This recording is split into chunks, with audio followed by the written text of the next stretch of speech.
প্রথমেই এখানে আলু, পেঁয়াজ, তারপর পেঁয়াজ, টমেটো নিয়ে নিয়েছি, কাঁচামরিচ নিয়েছি, মশলা একই মশলা, জাস্ট খালি কম বেশি করে নিয়েছি, চচ্চড়ি করে নেব।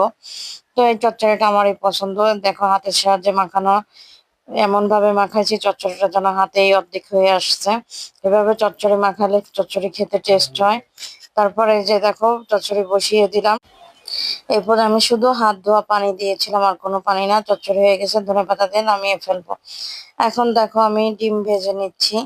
তো আমাদের ঘরে তো সবাই ডিম লাভার, আলু লাভার। এই যে সুন্দর করে ডিমটাকে ভেজে নিচ্ছি, ভেজে নেওয়া সাইডে রেখে দিচ্ছি। এখন আলু, পেঁয়াজ, তারপরে লং, দারচিনি, তেজপাতা দিয়ে সুন্দর করে নাড়িয়েছি।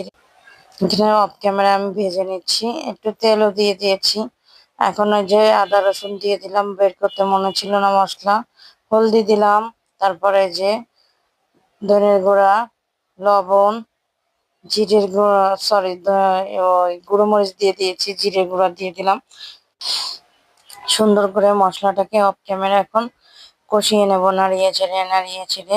এখন কষানো হয়ে গেছে, ডিম দিয়ে কষিয়ে নিয়ে পানি দিব, সামান্য সামান্য একটু পানি দিয়ে দেবো। দেওয়ার পরে এখন এই যে ডিমটা রান্না করে নিয়ে নিয়েছি, সাইডে রেখে দিলাম। এখন জিরের গুঁড়ো দিয়ে সুন্দর করে ডিমটা হয়ে গেছে, কিন্তু নামিয়ে রাখবো এখন সাইডে। তো ধন্যবাদ ভিডিওটা দেখার জন্য।